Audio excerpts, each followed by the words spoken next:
안녕하세요, 일렉트로캠입니다. 오늘도 테슬라의 혁신적인 이야기를 해볼까 합니다. 시작하기 앞서 포커스온님 너무 감사드립니다. 그리고 천마서 생파천님 감사드립니다. 포커스온님 말대로 제가 이제 S랑 X입니다. 3랑 Y는 해당이 안 되죠. 서스펜션 업데이트와 그리고 제가 어제 벤츠의 이 매직 바디 컨트롤에 대해서 좀 비교를 했는데 많은 분들이 이것에 대해서 800V가 생각날 정도로 이렇게 공감을 못 하실 수도 있습니다. 왜냐면 이게 포커스님이 얘기한 대로 S랑 X용이지 3랑 Y는 해당 사항이 없습니다. 제가 얘기한 게. 그리고 S랑 X도요. 그 어댑티브 서스펜션 중 에어서스를 쓴 것만, 그러니까 최신 버전 차들들, 특히 저는 2022년형이니까 제 차는 당연히 되는데 그 전 모델들이 그러니까 리프레시 되고 난 건 당연히 다 되는데 2021년도 플레드나 이런 것도 다 되는데 그 전에 이 서스펜션이 좀 바뀌었었거든요. 그래서 그게 애매합니다. 구형에 대해서. 그리고 참 그 기존의 선입관 벤츠가 워낙에 좋은 승차감을 보여줬기 때문에 제가 모델 S의 승차감도 장난이 아니다라는 정도로 정말 많이 이런 업데이트로 좋아지고 있다라는 거를 이게 받아들이기가 힘드실 수 있는데 기술적으로 참 이렇게 정중하게 표현하기 어렵지만 이제는 벤츠의 매직 바디 컨트롤은 사실 이제는 이제 지나간 이제 오래된 그러면서도 좀 안타깝죠. 많이 이제 뒤처진 기술이라고밖에 얘기하기가 어렵습니다. 그러니까 원리는 이 카메라로 앞에 도로에 이런 굴곡 러프니스나 상태를 보고 그거에 맞춰서 서스펜션을 유동적으로 변화시켜주는 겁니다. 그러니까 제 말이 아니라 벤츠가 얘기하는 겁니다. 벤츠는 아무리 서스펜션 물론 테슬라보다 경험과 노하우가 높으니까 그동안 차를 오래 만들어 왔으니까 서스펜션의 세팅 조율 능력이 좋다 할지라도 벤츠가 스스로 얘기하는 겁니다. 도로 상황은 액티브합니다. 정말 액티브합니다. 별의별 상황이 다 닥치죠. 그거를 능동적으로 대처하려면 누군가 이거를 봐가지고 상태를 조절해 가면서 그때그때 서스펜션의 강도를 조절하는 것이 최적의 승차감을 제공한다라고 벤츠가 밝히는 겁니다. 제가 아니라. 근데 이 카메라 밤에는 잘 못 보고요. 비와도 잘 안 됩니다. 이거 쓴 후기들 많이 찾아보면은 날 밝을 때 이상적인 조건에서만 되지 그게 잘 안 되더라고요. 근데 테슬라는 제가 지금 FSD 베타를 리노에서 테스트하는 또 다른 영상도 보여드리지만 밤에도 심지어 사람까지 인식하고 운전을 하죠. 인식률이 장난이 아닙니다. 거기다가 OTA도 문제가 있죠. 지금 제가 다음 얘기로는 각 회사별로 지금 오버디 에어 업데이트가 어떻게 되는지 작년쯤에 이제 경쟁사들 돼서 이거 뭐 다 따라하네 테슬라는 끝났네 과연 지금 2022년 6월 7일자 기사인데 다른 회사들은 도대체 뭐 OTA를 뭘 하고 있는지 금방 한다 그러는데 그 정리한 것들이 있는데 결론부터 얘기하면 가관입니다. 뭐 별로 하는 거 없고요. 이따가 상세히 다시 보기로 하고요. 그런 상황이기 때문에 서스펜션 데이터가 그 기존에 차를 만들면서 쌓인 경험치지 실시간적으로 능동적으로 대응하는 데 있어서는 이게 과연 테슬라보다 낫겠냐라는 거죠. 물론 다시 한번 제가 하는 얘기는 극히 저한테만 해당되는 얘기일 수 있기 때문에 근데 제 채널은 제 개인적 의견을 피력하는 거고 특히 저만의 시각 그리고 미국에 있는 상황을 더 전달하는 데 초점이 맞춰져 있기 때문에 많은 분들이 공감이 안 될 수도 있습니다. 너무 일부 업데이트라서 해당 사항이 더구나 아마 최적의 이걸 맛보려면 리프레시된 모델 S인데 이게 아직 한국에 안 팔리고 있죠. 그러니까 갖고 있는 사람이 별로 특히 한국 사람들 중에서 많지 않아서 이렇듯 그냥 벤츠의 논리대로 풀어보자라는 거죠. 그랬을 시에 가장 진보된 기술은 테슬라 모델 S가 현재 갖고 있습니다.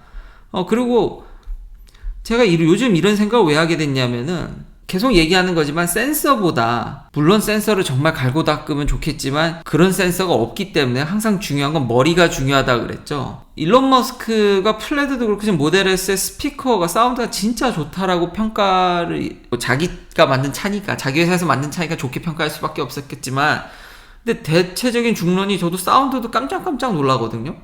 이런 컨트롤하는 면들이나 이런 거 보면 오토가 있는데, 그러니까 뭐 AI로 되겠죠. 이런 것들을 보면은 성능이 준수한데, 제가 예전에 먼로 할아버지 차 깐 거 보고 여러 사람들이 분해한 거 들어보면 스피커가 생각보다 그렇게 썩 좋지 않은데, 그것들을 잘 이제 최적화를 이끌어내는, 흡사 옛날의 애플의 모습을 보는, 그러니까 스펙은 삼성한테 잘리는데 최적화를 해서 성능은 월등히, 지금은 스펙도 앞서는 것 같지만 사운드를 비롯해서 그런 면들이 너무 느껴져서 이런 의견을 피력하게 된 겁니다. 그리고 계속 테슬라는 데이터가 축적이 되죠. 그러면서 오버디 에어 업데이트로 이건 역시 계속 업데이트합니다. 그리고 하나 더 나아가서 이제는 구멍난 파토를 보더라도 슬쩍 타이어가 비껴갈 만큼만 계산해서 피해가면, 이거 어제 얘기한 거죠. 좀 더 자세히 얘기하면 그만 피해가면 그 충격을 완전히 회피할 수 있습니다. 그러니까 훨씬 더 승차감, 우리가 알지도 못하는 사이에 승차감을 올려준다라는 거죠. 이거 아예 비교가 안 되는 것 같은데, 다시 이제 다음 얘기로 돌아가면, 다른 내연기관들은 그냥 없다시피 하는 겁니다. 한다 하는데, 여기 심지어 이제 아까 얘기한 벤츠는 뭐 every 3 months마다 하는데, 사실상 하는 게 내비게이션이나 인포 시스템, 그러니까 전장에 국한된 겁니다. 실제로 차의 컨트롤이나 기계적인 면들의 OTA를 넣고 있는 브랜드는 사실상 거의 전무합니다. 하더라도 직접 딜러에 가서 고친다든지 뭐 업데이트를 한다든지, 대부분 브랜드들은 이게 정리해서 해줬는데 테슬라를 제외하고는 아주 조금 하거나, 일본 차는 거의 하지 않고요. 여기 현대기아 차도 한국 브랜드니까 굉장히 뒤처져 있다라는 거죠. 금방 한다면서요. 경쟁이 없습니다. 오히려 벌어지고 있지.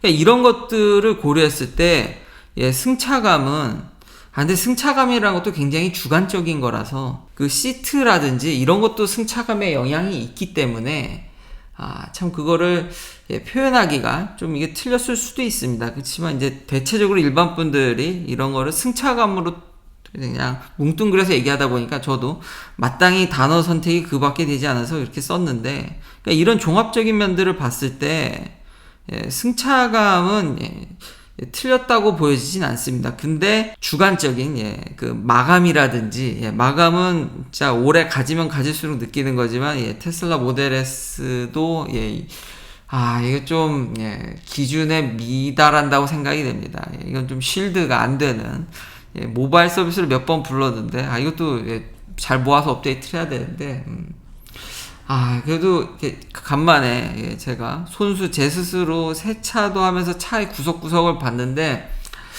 좀 속이, 그래서 그 부분을 제외하면 이런, 그러니까 보편적인 승차감, 제너럴한 승차감 뿐만 아니라, 여러모로 이런 소프트웨어적인 측면이 너무 압도적이다. 그래서 그렇게 제가 얘기를 했던 겁니다.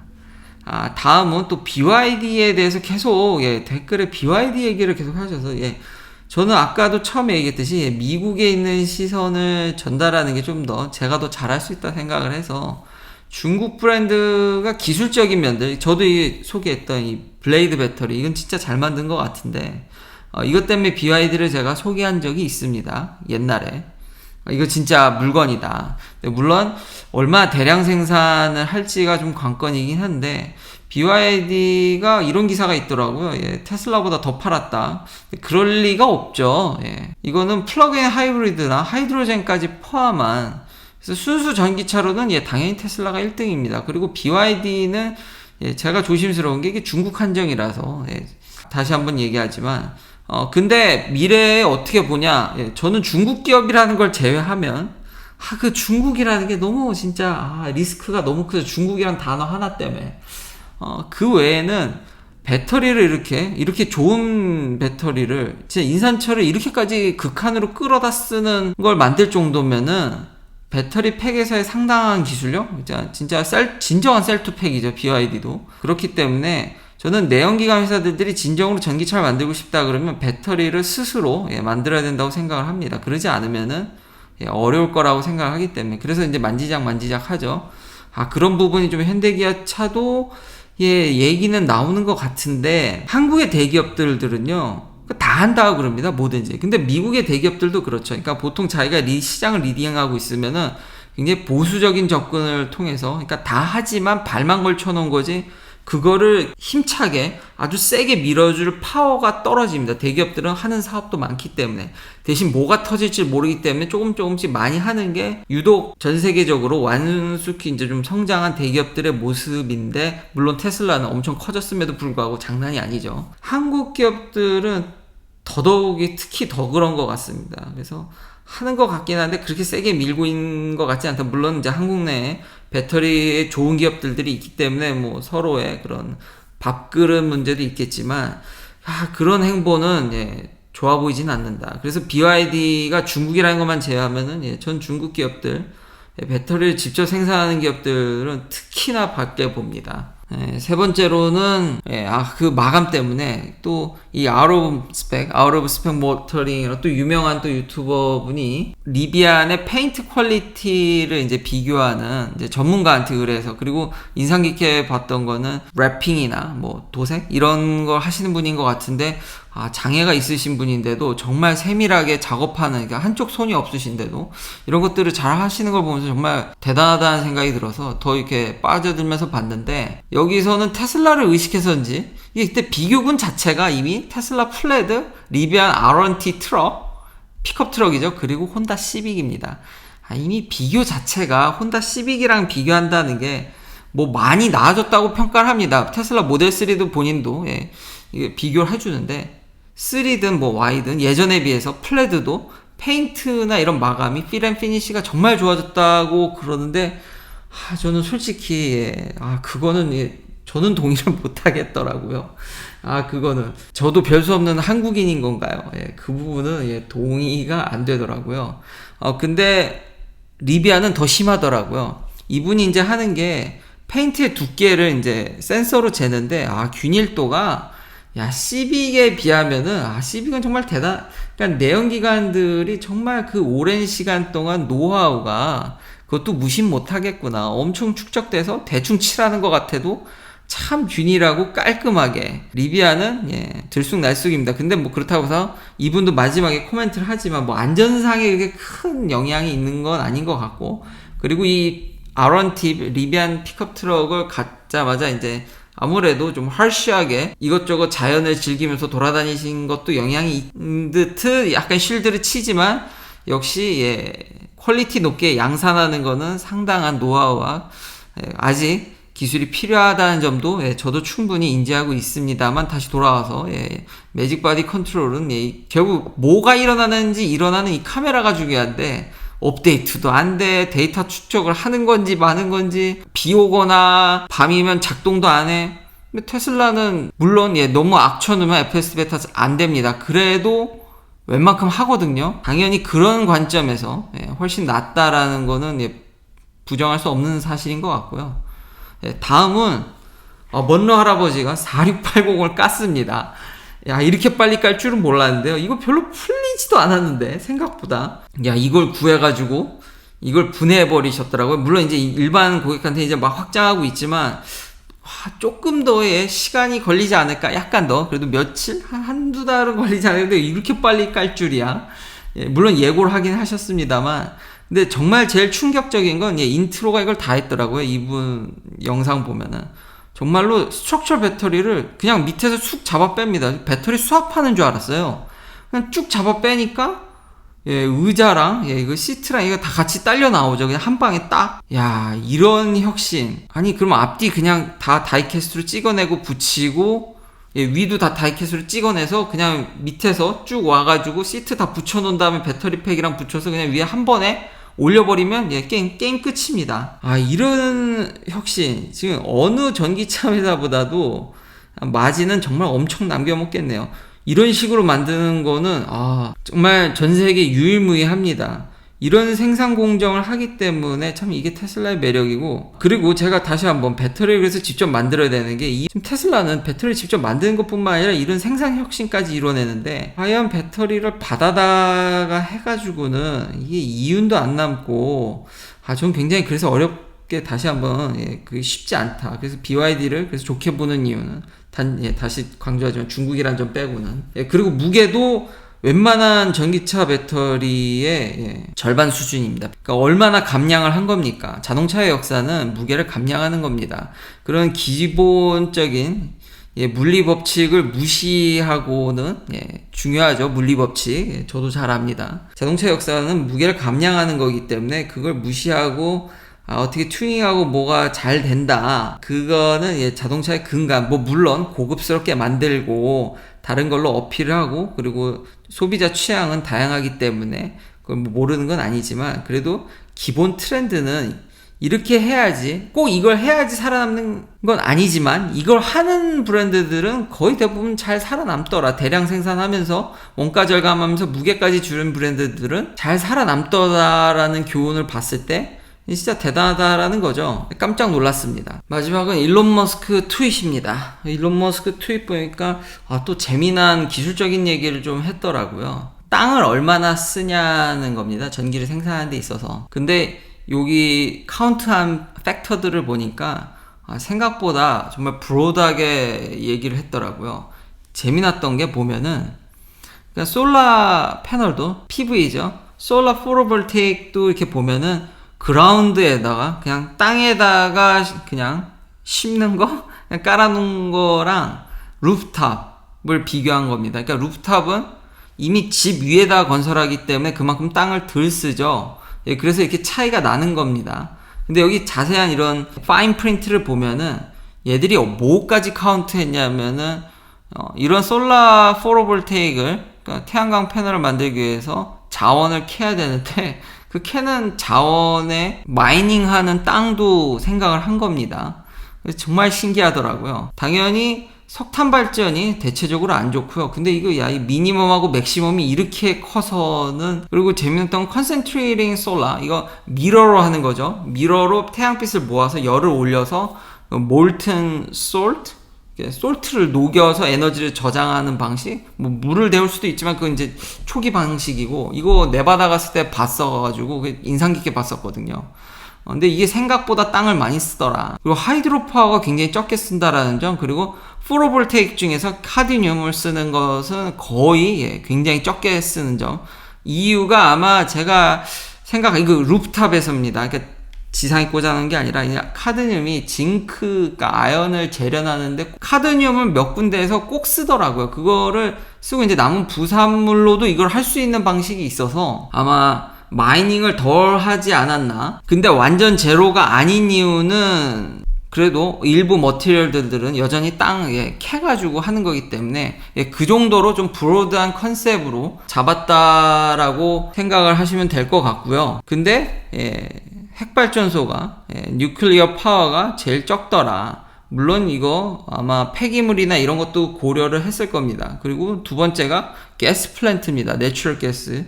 문제의 내추럴 가스 플랜이죠. 셰일 혁명도 있고 지금 러시아도 이거 가지고, 그리고 제가 전에도 얘기했듯이 이걸 쓰게 되면은 석탄 발전 대신에 CO2 카본 에미션 배출하는 거를 절반 이하로 떨어뜨릴 수 있기 때문에 당분간 우리가 그 트렌드를 가려면 석탄 발전을 다 깨면서 이쪽으로 넘어가야 된다라는데, 땅도 덜 쓰면서 CO2도 어느 정도 감축하기 때문에 지금 현재 에너지 트렌드랑 잘 맞아져 있다라는 거죠. 한국도 이것 때문에 말이 많은 것 같은데요. 여기 보충 설명을 보면은 일론 머스크가 이거 너 너무 오버리 웨이트 밸류 하는 거 아니냐, 그거 마이닝 하는 거에 대해서 너무 오버스테이트 하는 것 같다, 그런 점을 좀 지적을 했고요. 일론 머스크가. 물론 일론 머스크는 프로 뉴클리어입니다. 그러니까 핵발전소도 찬성한다라는 거죠. 그리고 그 밑에 다른 분들 다 하신 거 보니까, 열렬한 팔로워들 보니까, 일단 이게 뉴클리어 파워 플랜트가 혐오 시설이라서 그 주변에 많은 사람들이 좀 떨어져 살기 때문에 그런 것까지 카운트 했냐, 그건 카운트 하지 않지 않았냐, 그래서 이건 너무하다라는 의견들도 있습니다. 그러니까 다 장단점이 있는데, 그러니까 각 나라 상황에 맞게 쓰는 게 맞는데, 한국같이 땅이 어쨌든 적은 데서는 뉴클리어 파워가 물론 저런 거 혐오 시설인 걸 고려하면은 루프탑 솔라 대비해서는 꽤 이렇게 낮다고 보기도 어려울 수도 있는데, 문제는 한국은 아파트죠. 이미 땅의 효율을 극한으로 끌어올려서 다들 살고 계시기 때문에 루프탑 솔라가 아니라 그냥 솔라 패널 대비해서는 상당한 이점이 있을 것으로 보여집니다. 그러니까 각 나라의 상황에 맞게 이 파워 플랜트를 고려하는 게 맞지 않을까. 산에다가 나무를 베고 하는 거는 아니지 않을까라는 또 생각을 이걸 보면서 문득 하게 되긴 합니다. 긴 영상 시청해주셔서 감사합니다. 내일도 테슬라 관련 이야기들로 찾아뵙겠습니다.